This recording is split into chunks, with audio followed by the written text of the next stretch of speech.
It's Zoe. Eli is sleeping right now, and I decided I was going to do the controversial parenting tag. I've been wanting to do this for a while. I thought it'd just be cool to put my opinion out there, and so yeah, and I don't really have anything better to do right now. So I will do this tag. So the first one is abortion. And I know this is a very bad topic to talk about with people pretty much. Everyone has their own opinion about it. And, everyone is for themselves with their opinion. So I hope I don't offend anyone. Just like no one really offends me because that's their opinion. I may think they're wrong, but that's their opinion. So, abortion. I wrote down kind of everything that I'm going to talk about with these just because it's easier for me.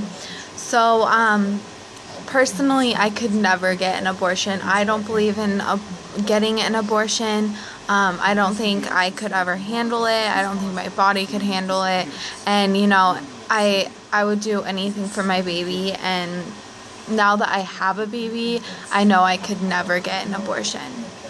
But I am pro-choice. And I do think it's every woman for themselves. It's their body, it's their decision, and I don't think anyone should make that decision for them.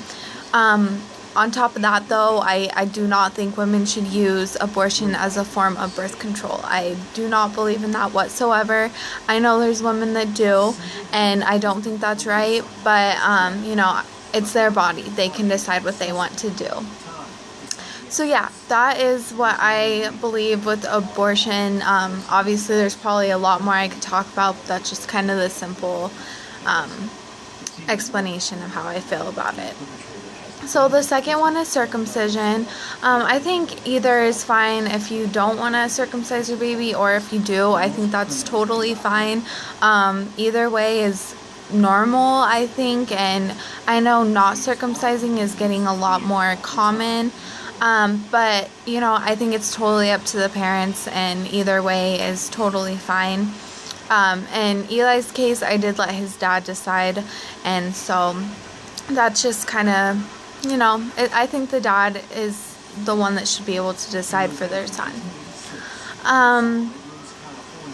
The next one is adoption. So I think adoption is one of the most selfless things a mom can do for their baby. They're deciding that they're going to give up their baby because they want their baby to have a better life. And so, I think it's totally selfless, and it's a really amazing experience. I think it's a beautiful, beautiful thing to be able to give a family that can't have a baby, or, wants to adopt a baby or something like that, to be able to give them a child to raise and love for and give the best life possible. I think that's such a beautiful thing.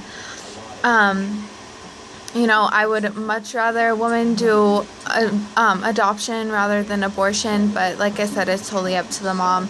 But I think adoption is awesome, and if that's the right thing for you, I definitely think that's a good thing. And just to put it out there, I think a woman has to be so incredibly strong to be able to go through with an adoption. I can't imagine handing my baby over to another family and saying, okay, take care of it. You have to be so strong, and you really have to do it for that baby. So yeah, that's adoption. The next one is piercings. I'm figuring this is like ear piercing for baby girls. And since I have a boy, I don't really have to, decide this. Ultimately, if I ever do have a baby girl, I would not get her ears pierced. I don't think it's necessary to put them through that pain. Obviously, they won't remember it when they're older, but still at the time, I don't think that's right. I would wait until, my daughter's old enough to decide if she wants to get her ears pierced for herself. The next one is breast or bottle feeding. I am pro breastfeeding. I think breastfeeding is one of the best things you can do for your child. It's an amazing experience. I'm not gonna lie, it's one of the hardest things I've ever done. But you get, the beginning's really difficult, but each day gets easier, and Eli's now 2 months, and it's really easy, and I am so thankful I continue to do it. when I had Eli, he was not latching correctly, and he ended up leaving me bloody and raw and hurting so bad, but I kept going with it, and even though it hurt like crazy, I kept doing it, and finally he latched better. I used a shield for a while, and that really helped. And so it's an amazing bonding experience. It's so amazing for the child, and I'm totally for breastfeeding. But that being said, I do understand that some moms are in situations where they cannot breastfeed. Either physically their body will not let them, or they're doing something like working where it's just not possible. And I understand that, and for that mom, I'm sure breastfeeding would be an inconvenience, and the bottle feeding is a lot easier for them. And as long as that baby is being fed, I think that's awesome, as long as they're being fed. So yeah, either is fine, but I'm totally for breastfeeding myself. Alright, so the next one is spanking. This has been something that I've been thinking about since before I was pregnant. I've always never really knew if spanking was a good or bad thing. I think a little spank here and there is okay. I was thinking about it. Let's say your child runs into the street and doesn't look to see if there's a car. You need to trigger something in their brain to make sure they never do that again, because obviously you don't want them to get hit, you don't want them to get hurt, and so saying no may not affect them, but giving them a little spank on the butt might trigger something in their mind saying, oh well, I don't want that to happen again, I will not run into the middle of the street. So I do think a little spank, like not beating your child, but a little spank here and there just to trigger that in their mind so they don't do it again, is something okay to do. Now that is the limit. I don't think hitting your child in the face, anything like that. When I was younger, my father, if we talked back, he would thump us in the lip, and yeah, I don't think that is okay, and so I think a little spank here and there is okay though. The next one is the cry it out method. Hell no. Hell no. I do not believe in the crying out method. Babies cry for a reason. They don't just cry to cry. They're crying because they're hungry. They have gas. They have acid reflux, they need a diaper change, or something is triggering them to cry. I do understand there are babies that have colic, but even if they have colic, I think you should still give them lovings and just, have them know that you're there for them. I would never do the cry out method, never. If Eli starts crying, I will pick him up, I will figure out what he needs, and once I figure that out, he stops crying. I would never just put him away to let him cry because you're telling him, okay, you know what, I'm not going to help you right now. And babies can, I've read lots of different things, and babies will realize, well, I'm not getting the help I need for this, and they'll just give up. And you don't want your baby to give up. I don't know, this is a hard one because I'm sure there's lots of moms that let their babies cry it out, but I would personally never do that. Next one is cloth diapers. I am totally for cloth diapers. I wish I knew more about them, and I wish I had known before I had Eli more about them and things like that. I just use regular disposable diapers.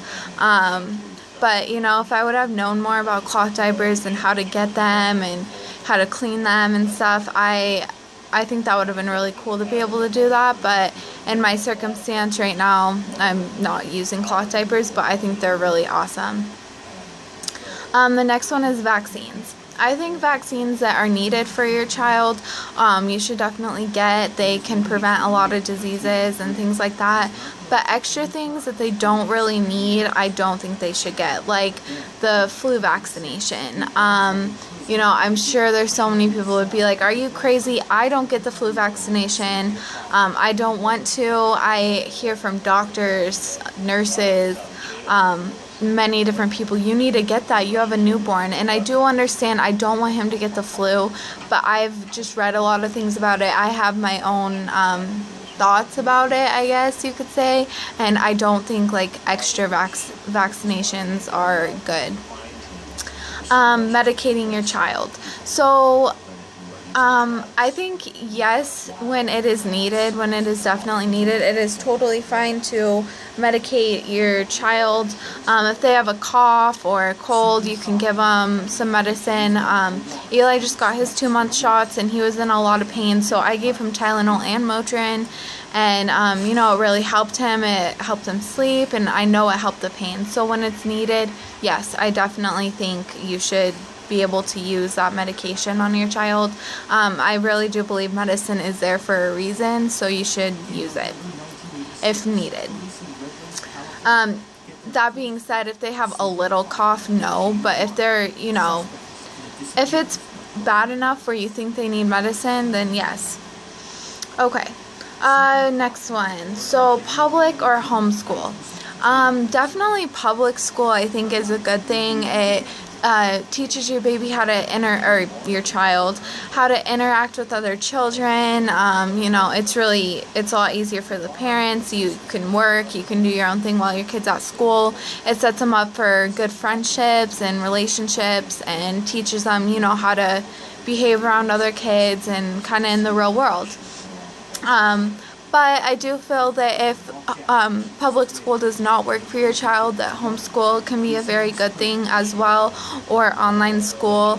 I had a severe back problem, and for a semester I had to do homeschool, and you know, I was really thankful that I was able to do that, just because public school wasn't working out for me at that time. And I do understand every child is different, and sometimes public school does not work for them. So yeah. The next one is co-sleeping. Yes, I love co-sleeping. I co-sleep with Eli all the time. He always sleeps in bed with my boyfriend and I. I know that there are many different things that talk about how that can be unsafe. It can increase the risk of SIDS and things along those lines, but I do think that there are safe ways of co-sleeping. Up into a certain age. Obviously, I don't want him to get too used to co-sleeping, or else he'll never want to go into his own bed. So I'm kind of just planning it by ear and just waiting to see, you know, when I feel comfortable putting him in his crib. So as of right now, co-sleeping I love. Child wearing. Oh my gosh, yes. I love child wearing. I have a Moby wrap, and I will put Eli in it, and it calms him down. It makes him less fussy. I feel a connection to him. I can be holding him while doing other things. I love baby wearing, and I'm really glad I was able to get that Moby wrap. And then the last one is co-bathing. You know, it's totally up to the parent, but I will co-bathe with Eli. That being said, up into a certain age. After a certain age, yeah, I would consider it inappropriate. But as of right now, I would love to co-bathe, and once he gets a little bit older, I will definitely be doing that. Alright, so that was the controversial parenting tag. Thanks for everyone that watched this.